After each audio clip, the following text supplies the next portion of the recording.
And welcome to Joy News. This is News Today. My name is Kemini Nyamani. Coming up, major sections of Old Parliament House near opposite the Kwame Nkrumah Mausoleum in Accra destroyed by fire. Also ahead, Building and Civil Engineering Contractors Association of Ghana laud government's plans to pay contractors and suppliers through the Ghana Integrated Financial Management Information System. Ceremony underway in the Banda district of the Bono-Ahafo region to formally hand over the Bue Hydropower project to the government of Ghana. On the foreign front, South Sudan Army loses control of northern town as fighting rages days after government said it had quashed an attempted coup.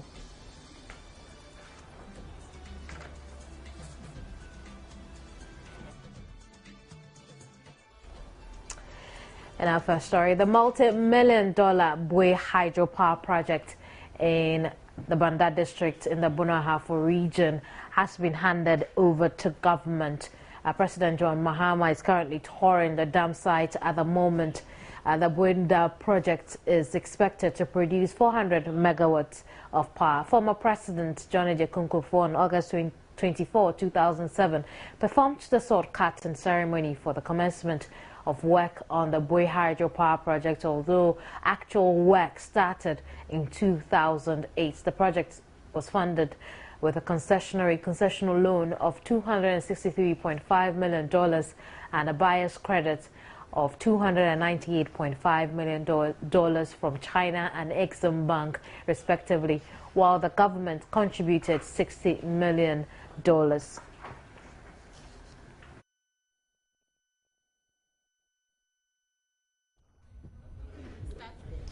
And where you see now is the control room. The control room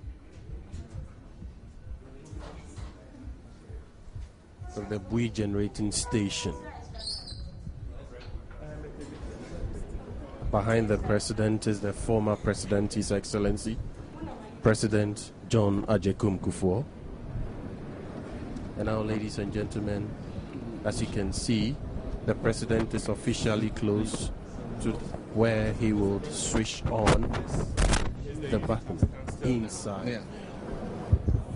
Yeah. Hello. This shows the unit that stands still. I'm going to start it by the computer because this station is totally computer controlled. And then we will follow what is happening on this screen. The different stages it will go through until it's fully running. So if Mr. President is ready, we'll use the mouse to start. We'll use the mouse to start the unit. We have to go to, here, to generating. Yes. We click that, yes. Okay. And then click execute. It's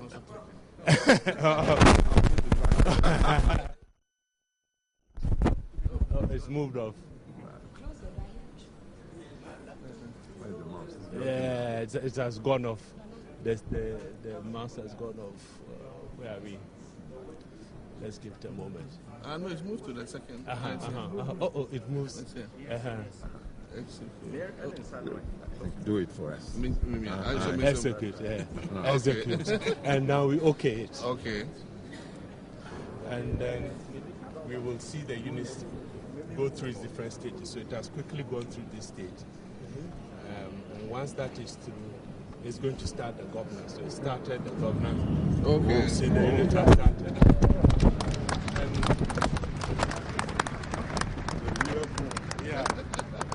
So it has opened. And when the unit reaches a certain 95% of the speed, this will come up. And then we'll go through. And by the time we reach here, it's actually generated to the national grid. So we'll follow the logic.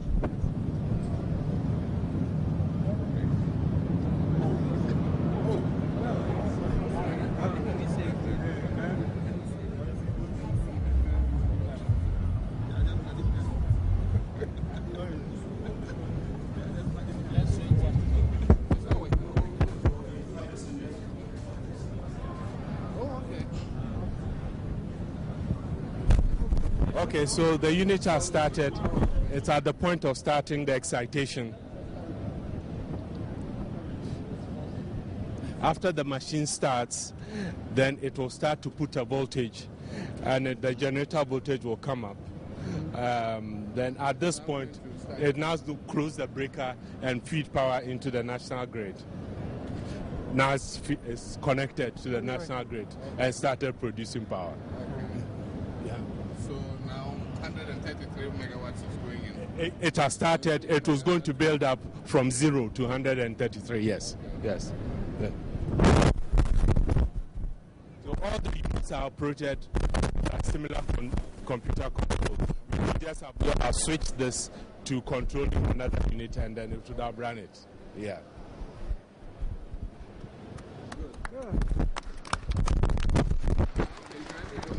Yes, the power level. Yes, the power level has built up to 80 something now. It's approaching 90 megawatts. So we'll now go and unveil the plaque to commemorate the occasion.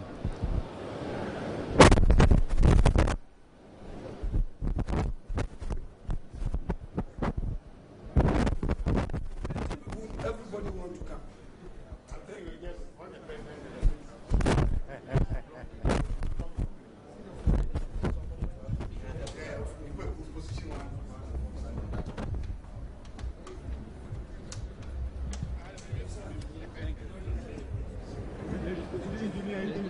Sorry, sir.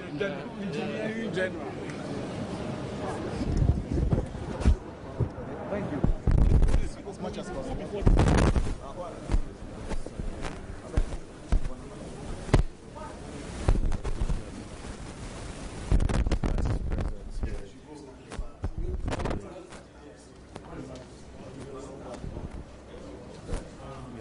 Ghana Television, transmitting live from Bui on the official commissioning of the Bui generating station by His Excellency President John Dramani Mahama.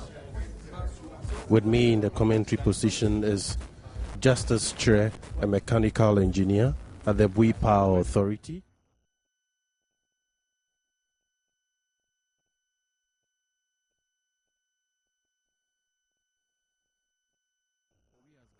The commissioning of the Bui generating station brings on board 20% more of our installed capacity.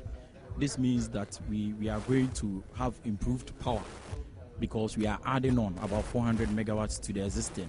And in a way, it is going to help minimize the doom so that we are currently facing, which we were facing previously, which has been minimized now. It's also going to be beneficial for those, especially in the northern sector of the country. Initially, when you come right down from Kumasi up north, the system voltage goes down because of the distance and the transmission losses. There is this unique feature about this Bui plant where you can run in synchronous condenser mode. In that case, you are generating reactive power, and this is able to push the system voltage up to 161, and that is going to help the system very well. Thank you very much. That was Justice Tre, an engineer with the Bui Power Authority. On your screens now too, we can see former ex-President John Agyekum Kufuor also signing in the book to register his presence on this great and wonderful and landmark occasion in the history of Ghana. Yes, so Justice, you were talking about it bringing 20% of the total national installed capacity. Can you please shed more light on it? What it means is that with the addition of the 400 megawatts, it means that we can supply efficient power and also expand our power supply system. Yeah. We have the ability to supply to more industries. We can also supply to more villages which hitherto were not supplied to the grid. And then it's also going to boost investments, because if you have more power, it means that you can industrialize. Industries depend on energy. So the more energy that you are able to get as a country, the more that you are preparing yourselves for industrialization. So with 20% capacity added to our original installed capacity, it means that we have extra power for industries that can come in and create jobs, improve the economy. Yes. Thank you very much. For me, as an ordinary person, if we say you are a mechanical engineer, what specific role did you play in the construction of this dam? Well, for us, the mechanical engineer, with the Hydropower Authority, our job was mainly to ensure that the contractors' work complied with the employer's requirements. As part of the contracts, we had a section separately and specifically for the employer's requirements, so that the designs and everything were supposed to be according to that document. So as engineers on site, what we are supposed to do, Ghanaian BP engineers, to make sure that everything is done according to plan. And now on your screens, ladies and gentlemen, the president has officially finished switching on the plant, and now he's heading towards where he would unveil the plaque. He would officially unveil the plaque. Yes.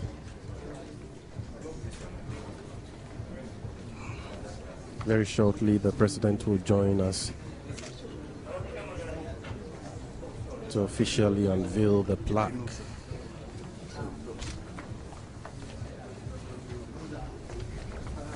There he is, with a plaque on the left of screen.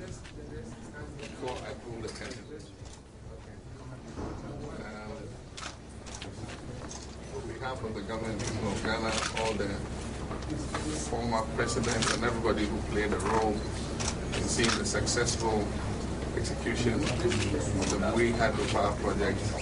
I cut this ribbon to symbolize the commissioning of the project in the name of the Father, the Son, the Holy Spirit. So I just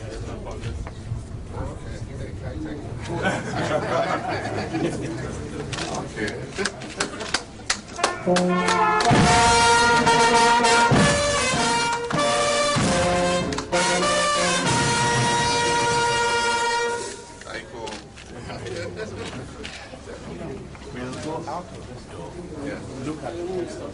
And then we go by the right.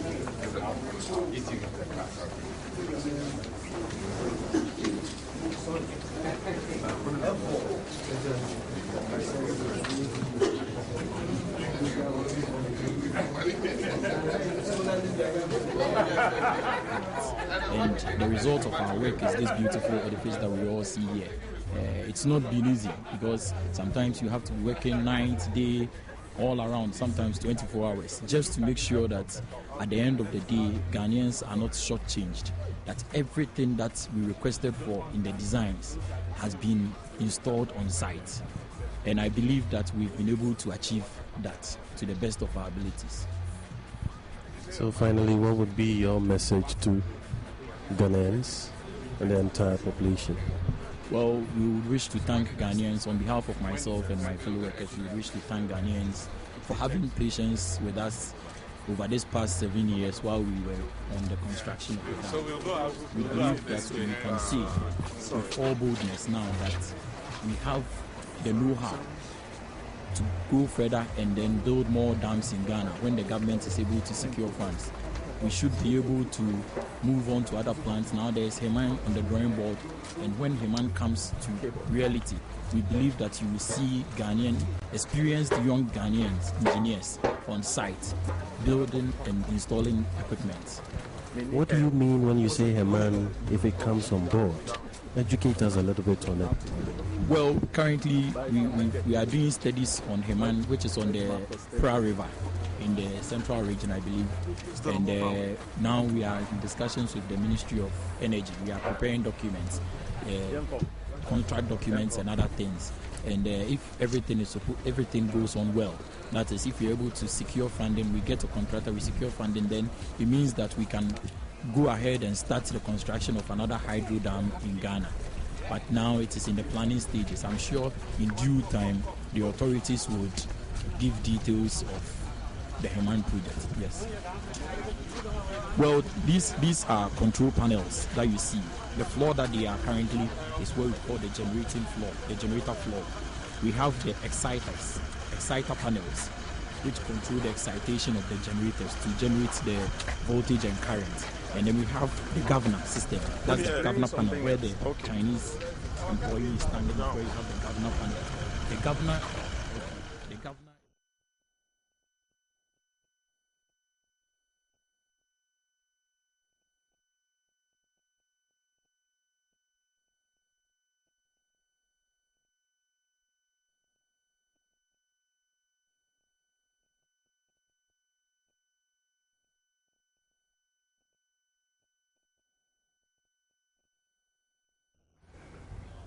You're welcome back from the Banda district in the Bono region. Let's do some other stories now. Major sections of the old Parliament House near the Arts Centre and opposite the Kwame Nkrumah Mausoleum in Accra has been destroyed by fire. The venue is where the sole commission investigating judgment debt payments and other related matters holds their hearings. The fire, which started at Thursday dawn, is said to have destroyed documents that helping the sole commissioner in his investigations. The old Parliament edifice along the Accra High Street also houses the Commission on Human Rights and Administrative Justice, the Finance, PR and Research departments of SHRAJ, which have also been affected. Personnel of the Ghana National Fire Service were at the scene to battle the fire.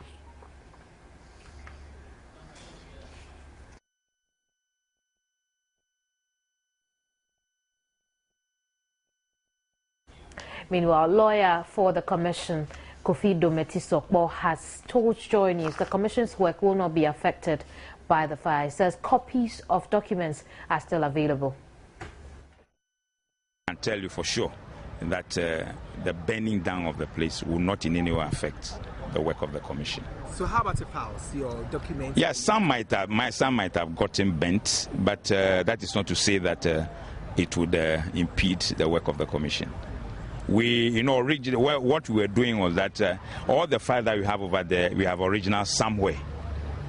Those people who brought those files, we made sure we collected only the photocopies, and they took the originals away. So if it happens that we still need some of those bent photocopies, we can easily call on the institutions and individuals who brought those documents to us. Portions are bent. In fact, our chamber, the chamber where we sit, according to the officials putting down the fire, has been completely gutted. Some offices of the commission have been spared. Now, I will say that it is the government that set up the commission, and it was the government that allocated this premises to us. So if the place is bent, they will just have to find an alternative sitting place for us. But for now, we have rounded up sitting. But we actually rounded up the sitting yesterday, and we'll be resuming again on the 6th of January 2014. So in the interim, I am very sure that before the next sitting period resumes, the government would have found an alternative accommodation. Attorney General and Minister of Justice Marietta Brew-Appiah-Pong has assured government will support the institutions affected to ensure their work is not affected. She reiterated government's commitment to fight corruption would continue. Institutions, that's SHRAJ, Yoko, and then the sole commissioner. We are assuring the general public that this is not going to affect the work of these three very important institutions.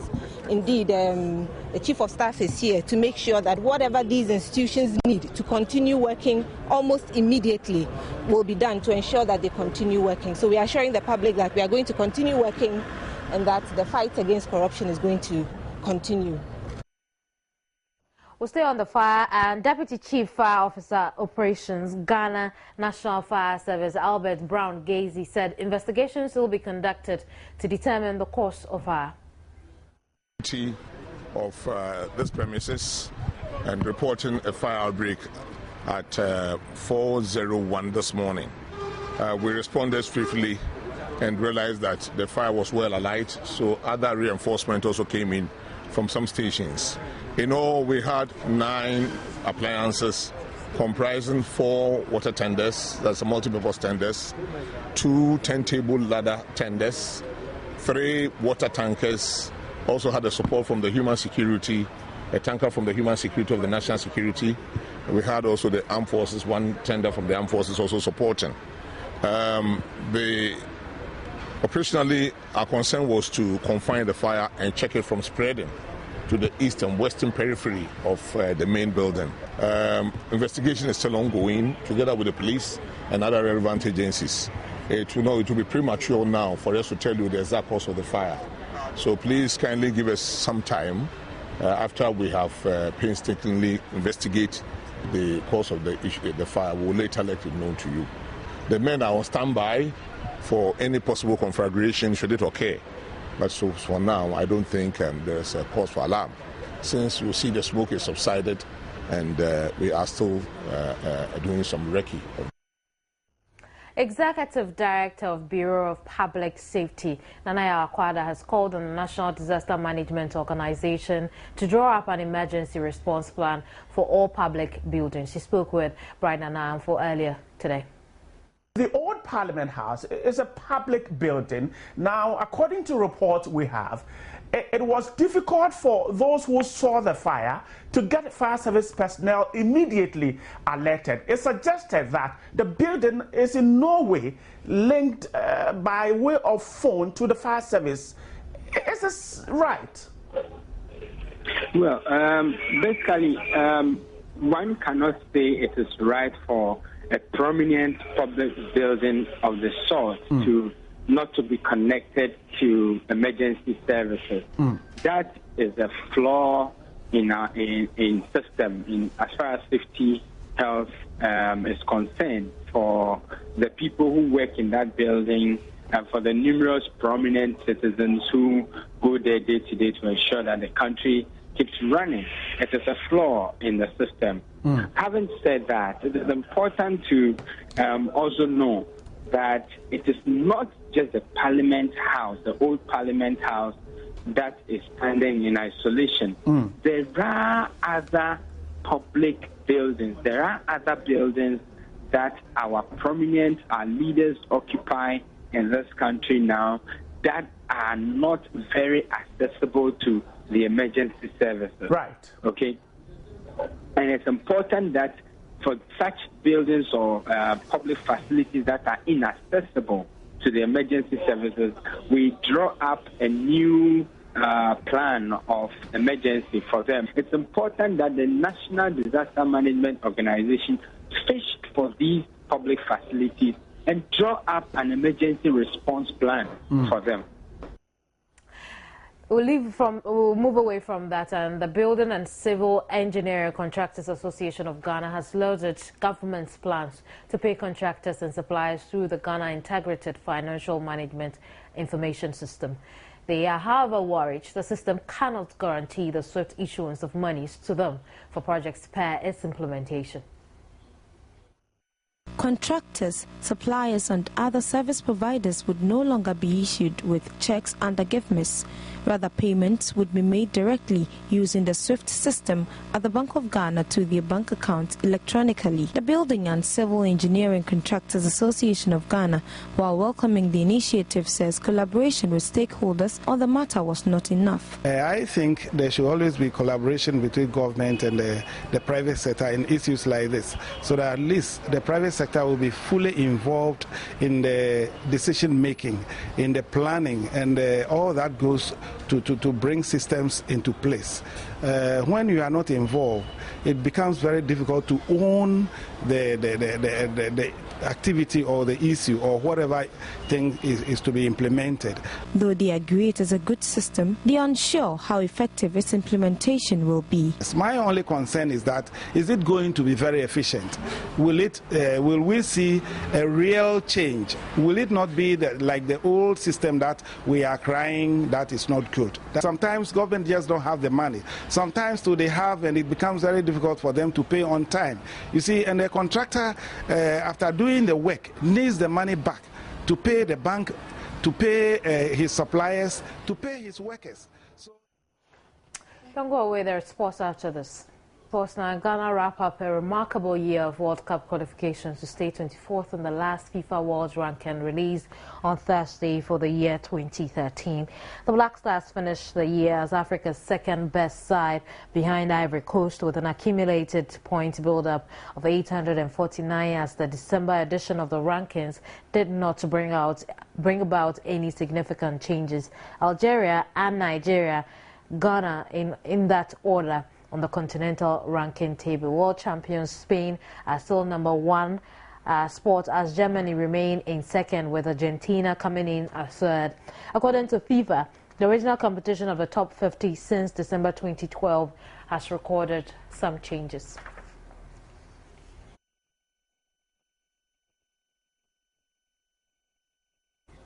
That's it for Sports brought to you by Tigo. Some showbiz news now, and this year's edition of the event that celebrates and rewards excellence in the gospel music industry, the Ghana Gospel Awards, which is organized by sister station Adom FM, comes off at the National Theatre on Sunday, December 22, 2013. And ahead of the event, the organizers have released the nominations list and what Sarkodie and, well, Sarkodie and EL on the list. Let's find out what you're doing there.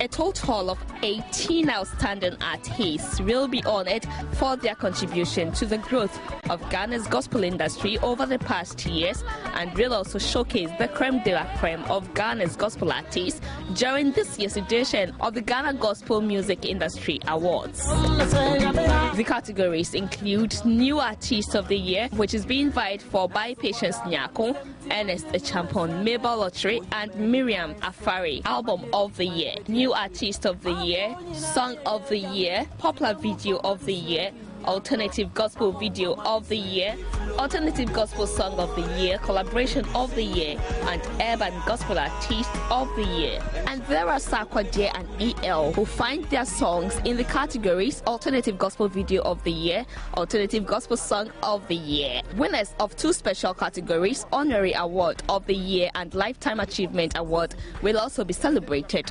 Organizers, Adom FM, have released a short code 1736 for the general public to choose their favorite artist in the 9 public voting categories.